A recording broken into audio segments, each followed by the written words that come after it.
Okay, so this is the continuation of example 1 on page 92 of your workbook.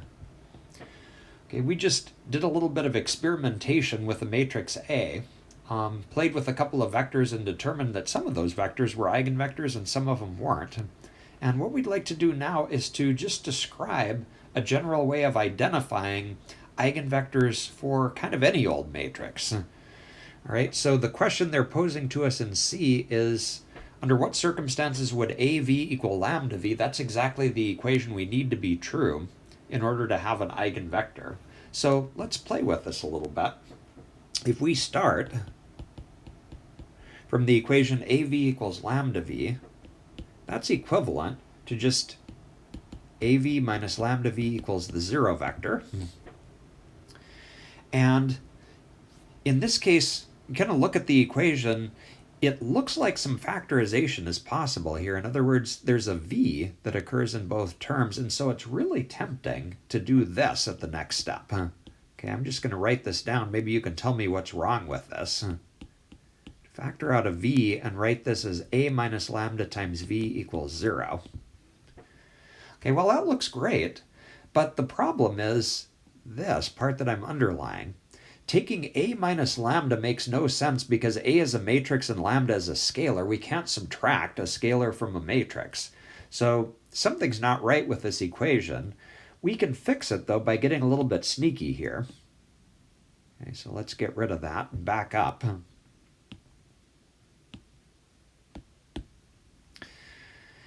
What we can do to kind of get around that problem is to sneak in an identity matrix in this calculation. So instead of writing lambda v, I'm going to write lambda IV, okay, where I is the identity matrix. And this seems like a strange thing to do, but notice that we can get away with it because I times v is the same vector v that we started with. So we have not changed our equation by doing this. What we have done, though, is made it possible to factor the v out. This makes perfect sense, what we wrote. We can take A and subtract lambda times the identity matrix. There we're subtracting two matrices. Okay. Well, what does all of this tell us? Well, there are a couple of facts from the last chapter that we can use here.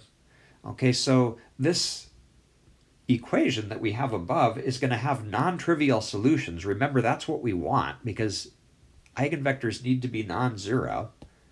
Okay, so the above has non-trivial solutions.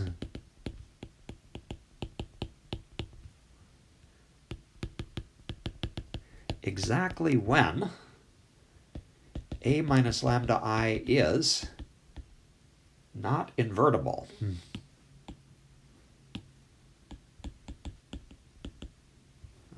Sorry.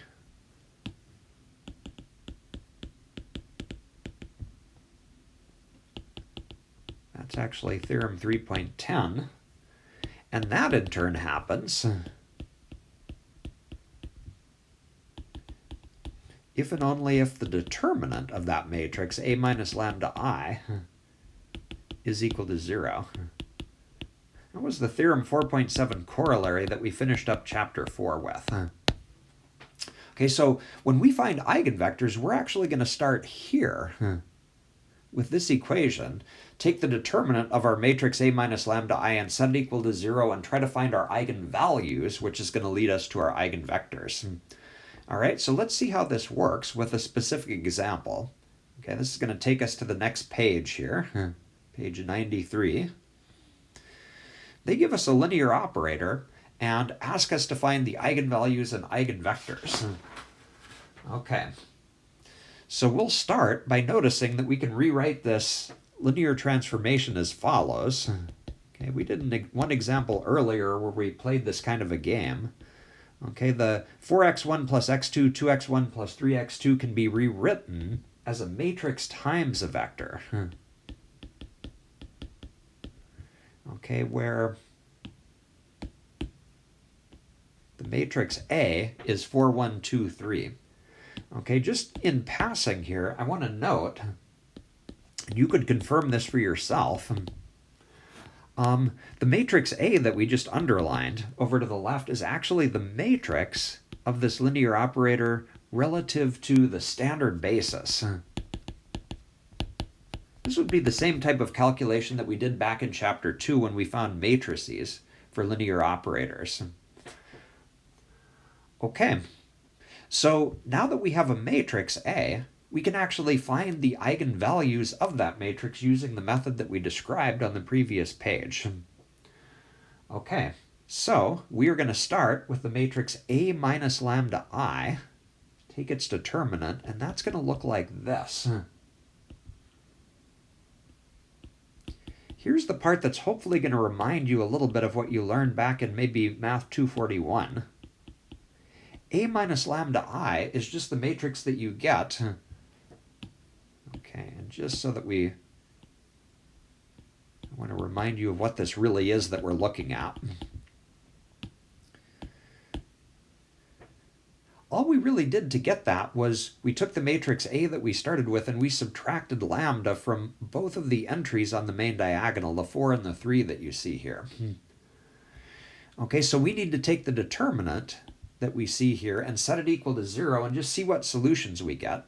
Okay, so this is just an ordinary 2 by 2. That's not too difficult to take the determinant of. So we're going to get 4 minus lambda times 3 minus lambda. There's the product of the two main diagonal entries minus 1 times 2. Okay, and let's do a little simplification here. So if we FOIL out the 4 minus lambda, 3 minus lambda, we're going to get 12 minus, let's see, 4 lambda minus 3 lambda is minus 7 lambda plus a lambda squared minus a 2.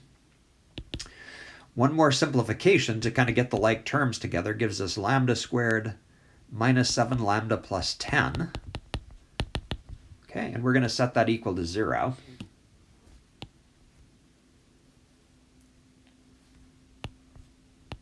Okay, excuse me, I'm kind of running out of space here.